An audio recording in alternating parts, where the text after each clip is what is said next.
इप्पाटिकी को ना चिमिंदिनते महाराष्ट्र हिंदी भाषा के काले एतना काले पढ़ावा मेनते विरोध चलाव कना और नेन पार्टी रे आकुआ नेता को देंगा मेतना अब नेल दइए बु कि न्यूज चैनल रे अंडो नेन वीडियो रे कि चिलके आको को काजीतने अंडो को जगर मास के लेता है अंदो बु नेले का अंडो बु आई में का तोला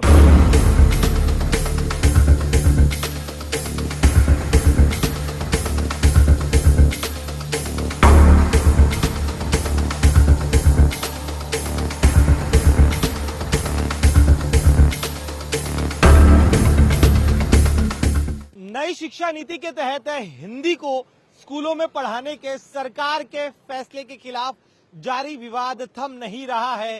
राज ठाकरे ने हिंदी के खिलाफ आर पार की लड़ाई का ऐलान कर दिया है। इस वक्त हमें मुंबई के मराठी बहुल इलाके दादर में, जहां पर एमएनएस की तरफ से एक पोस्टर लगाया गया है, जिस पोस्टर में राज ठाकरे की तस्वीर है और साथ ही में लिखा है कि हम हिंदू हैं लेकिन हिंदी नहीं है। इन शब्दों के साथ ही राज ठाकरे ने ये साफ कर दिया है कि किसी भी हाल में स्कूलों में कक्षा 1 से हिंदी पढ़ाने के सरकार के फैसले को वो समर्थन नहीं करते हैं। हिंदी का विरोध उनका जारी रहेगा।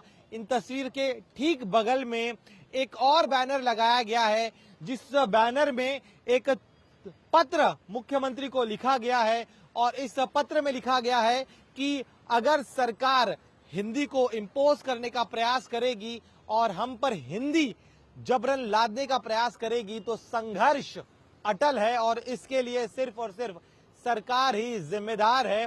और अपनी बातों को साबित करने के लिए यहाँ पर मशहूर मराठी कवि सुरेश भट्ट की कई साल पहले लिखी गई एक कविता की 4 पंक्तियां हैं, जिसमें उन्होंने उस समय लिखा था कि मराठी भले ही असंख्य मेहमानों को पालती पोसती हो, लेकिन घर में ही उसके काफी हाल होते हैं। ऐसे कई खेल मराठी ने देखे हैं, लेकिन अंततः जो सत्तांध तख्त है उसे फोड़ती है मराठी। तो ये शब्द है उस कविता के और इन शब्दों के जरिए साफ कर दिया गया है महाराष्ट्र नवनिर्माण सेना की तरफ से कि सरकार के फैसले को वो कबूल नहीं करते हैं और अगर इसे इम्पोज करने का प्रयास किया गया तो फिर संघर्ष होगा। और यही वजह है कि राज ठाकरे इस पूरे मुद्दे पर लगातार सरकार को घेर रहे हैं, अपील कर रहे हैं कि वो जो है यहाँ पर हम हिंदू भले ही हैं, हिंदुत्व के मुद्दे पर एक साथ आ सकते हैं, लेकिन हमारी जो पहचान मराठी है उसके साथ कोई कॉम्प्रोमाइज नहीं किया जाएगा।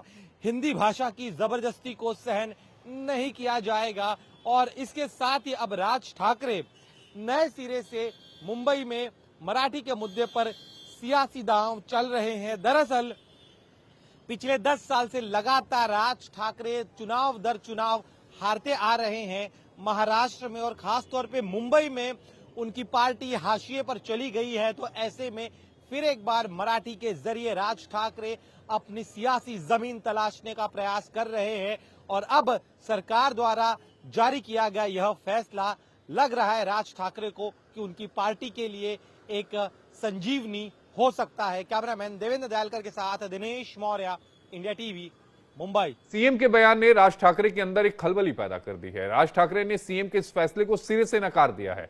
राज ठाकरे का कहना है कि मैं स्पष्ट शब्दों में कहना चाहता हूं कि महाराष्ट्र नवनिर्माण सेना इस अनिवार्यता को किसी भी तरीके से बर्दाश्त नहीं करेगी।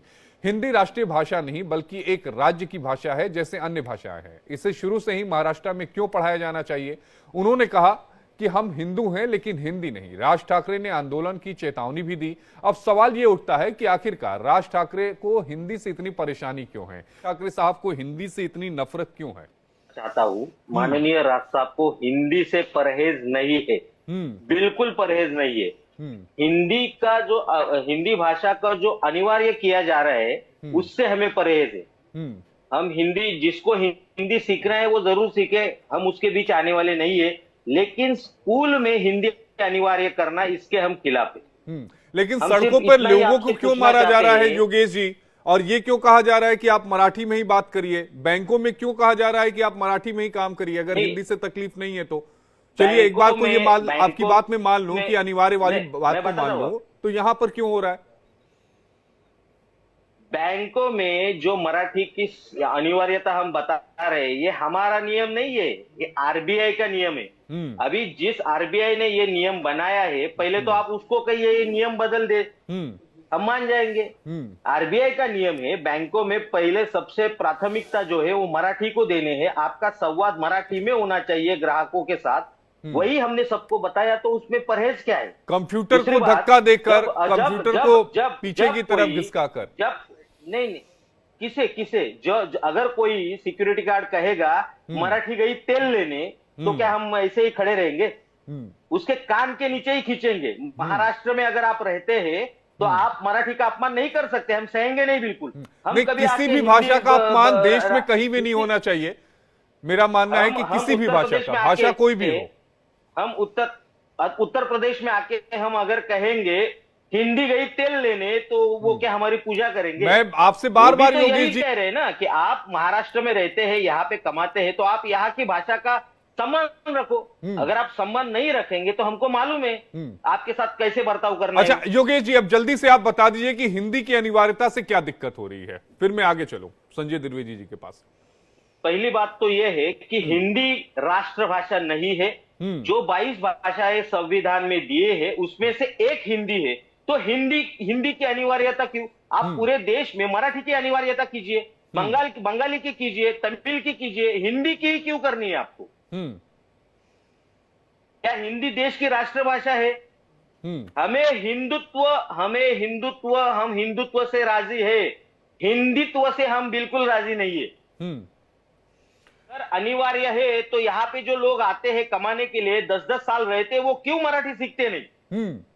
हम उनसे यही तो विनती कर रहे हैं कि आप अगर यहाँ पे रहते हैं, यहाँ पे कमाते हैं, यहाँ पे पेट पालते हैं, तो यहाँ की भाषा आपको उसका सम्मान करना चाहिए, आपको आनी चाहिए।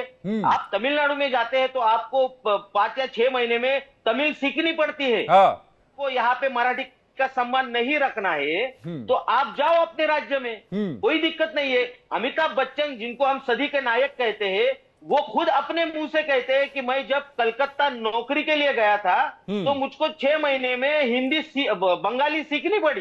वही अमिताभ 50 साल मुंबई में रहते हैं लेकिन उनको मराठी नहीं आती, नहीं आएगा कुछ। देखिए, हिंदी को हमने हमारे संविधान में दर्जा दिया है राष्ट्रभाषा के तौर पर। उस भाषा के आधार पर ये गलत धीरे बात धीरे कह रहे हैं, हिंदी राष्ट्रभाषा नहीं है। शिवराज जी ये प्रूव करके दिखाए हिंदी कैसे राष्ट्रभाषा है। कि उन्हें कभी लगा नहीं कि हिंदी राष्ट्रभाषा होनी चाहिए। डॉक्टर राजेंद्र प्रसाद थे, डॉक्टर बाबा साहेब आंबेडकर थे, उन्होंने इतना पढ़ा, उनको कभी लगा नहीं हिंदी की जरूरत? इनको ही क्यों लग रही है हिंदी की जरूरत? उन्होंने 22 भाषा जो है उनमें से एक हिंदी रखी, उन्होंने हिंदी थोपी नहीं किसी पे, तो इनको क्यों थोपनी है? अगर आप यूरोप में जाएंगे तो यूरोप में अलग अलग राष्ट्र है। स्पेन है, वहां पे स्पेनिश चलती है। जर्मनी में जर्मन चलती है।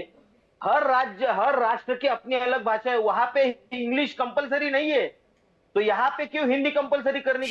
नहीं तो पूरे जानकारी लगी ना बरसिंग न्यूज रे पूरे चर्चा चलाओ कना नेलकीड़ा पे अभी चिलके विरोध चिमिन विरोध चलाओ कना दो, जबकि महाराष्ट्र रेगे मुंबई ऐसु मारंग फिल्म इंडस्ट्री तेने इंडियो विरोध चलाओ कना एंदो नेलका के अबुए क्षेत्र अबुए सोबेन हो को और सोबेन नेता को मिलो कहते अबुए भाषा बु लागुरी दही एंडे नंग अबुए अस्तित्व सारे हुआ और अबुए उपरुम ताइन बनते चाबाइडी दिसुम रे भाषा जोर जबरदस्ती नौकरी और पार्टी लगी पढ़ाता जदि अबुए भाषा और अबुए लिपि तक पढ़ाओ रे तो आको को मजबूर हुआ अबुए भाषा एतन लगे, क्योंकि अबुए भाषा रे इनकन उपरुम मिना इनकन चीज को मिना जो ऑल के तो रिकी रखा है तो अबुए लिपि ते आको को मजबूर हुआ अबुए भाषा पढ़ाओ लगे। अगर जदि जगह पढ़ी पा रखे दो चैनल के लाइक और सब्सक्राइब ते पे बीटीएम जोर।